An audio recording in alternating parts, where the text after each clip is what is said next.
जी अस्सलाम वालेकुम। आज हम बात करने वाले हैं उन मरीज़ों के बारे में, उन पेशेंट के बारे में जिनको वज़न बढ़ने का बहुत ज़्यादा इशू है, जिनका वेट बहुत गेन होता जा रहा है, या कुछ ऐसे पेशेंट जिनकी गर्दन के ऊपर स्वेलिंग होती जा रही है, जिनको सिंपल लफ्ज़ों में आप गिलहड़ भी कहते हैं कि उनकी गर्दन स्वेल हो जाती है। उसकी वजह क्या होती है, किस वजह से होती है, ऐसे कौन से हार्मोन है जिनकी प्रॉब्लम्स, जिनकी कमी की वजह से ये मसला बनता है, और इनके हल करने के लिए, इनको हल करने के लिए ऐसी कौन सी मेडिसिन है जो आप इस्तेमाल करेंगे, आपका बहुत जल्दी आपका ये प्रॉब्लम जो है वो सॉल्व हो जाएगा।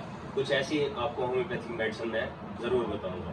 ये सबसे पहले ये आपको बताना चाहिए, ये होता किस वजह से, ये बेसिकली होता है थायराइड ग्लैंड की कमी की वजह से। थायराइड ग्लैंड एक ग्लैंड है जो आपकी बटरफ्लाई शेप, एक बटरफ्लाई शेप का होता है, जो आपके गर्दन के ऊपर मौजूद होता है। तो उसका काम यही होता है कि आपकी जो वेट गेन है उसको मेंटेन करना है, आपका जो ग्रोथ है उसको मेंटेन करना है, आपकी जो मेटाबॉलिज्म का अमल है उसको मेंटेन करना है। जब ये इसकी कमी हो जाएगी, जब ये डिस्टर्ब हो जाएगा, तो ये सारे मसले क्रिएट होना स्टार्ट होते हैं। इसके थायराइड ग्लैंड की कमी की वजह से दो डिजीज़ पैदा होती है। ये एक है T3, एक है T4।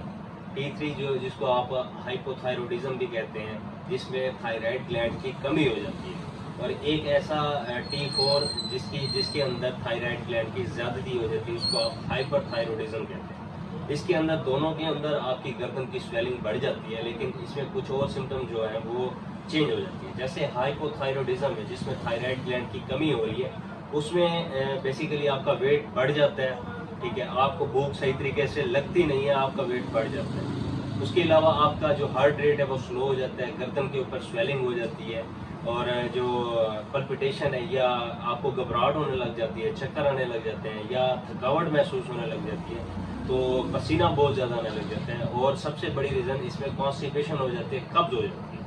और इसी के उलट अगर आप चले जाएं, T4 का जो फंक्शन है, अगर आपको हाइपरथायरॉयडिज्म है जिसमें T4 है, तो अगर वो मसला आ रहा है तो ये सारी चीज़ें उसी के उलट चली जाएंगी। अगर आपका एक जगह पे हाइपोथायरॉयडिज्म के अंदर आपका अगर वजन बढ़ रहा था, तो दूसरी तरफ आपका वजन कम हो जाएगा। अगर एक तरफ आपको कॉन्स्टिपेशन हो रही थी, दूसरी तरफ आपको डायरिया हो जाएगा, मोशन लग जाएगी।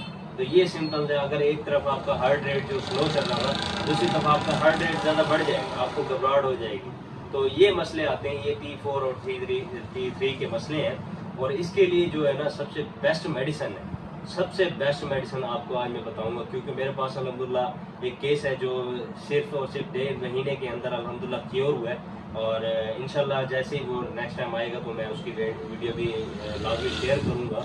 अगर आपको भी कोई